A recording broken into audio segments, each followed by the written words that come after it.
In today's video, I'm going to teach you how to automate card movement in Trello. If you're someone who uses Trello to manage projects, tasks, or workflows, you know how helpful it can be to keep everything organized. But wouldn't it be great to save time and automate repetitive actions, like archiving cards when they're moved to a certain list? Well, you're in the right place in this tutorial. I'll walk you through a simple process to set up an automated rule in Trello that will handle this for you. Let's get started. First, you'll want to open the Trello board where you'd like to set up this automation.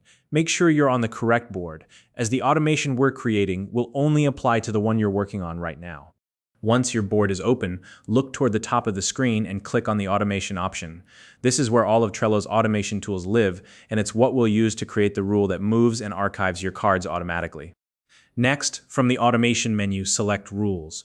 Rules are a specific type of automation in Trello that let you define triggers and corresponding actions. Think of it like setting up a cause and effect system for your tasks. Now, click on the Create Rule button. This will open a blank rule setup where you can start defining how you want the automation to behave. The first thing to do is choose a trigger. In this case, select when a card is moved into list as your trigger. This tells Trello to watch for any cards that are moved into a specific list. Once you've selected that trigger, you'll need to choose the list that will activate this rule. From the drop-down menu, pick the list you use as your publish list, or whatever list you'd like to use for this automation. If you want to narrow this rule down further, there's an optional setting you can use. You can specify that the automation should only apply when you move the card. To do this, select By You as an additional condition.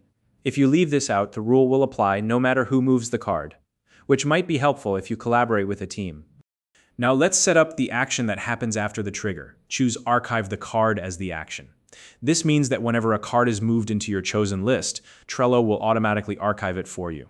Before moving on, double-check that the toggle at the top of the board is set to enable automation. Without this, your new rule won't run, so it's an important step to confirm. Finally, hit Save to lock in your new rule. Once saved, your automation is ready to go. From now on, anytime a card is moved into your specified list, Trello will automatically archive it, saving you time and keeping your board tidy. If you found this video helpful, please like and subscribe.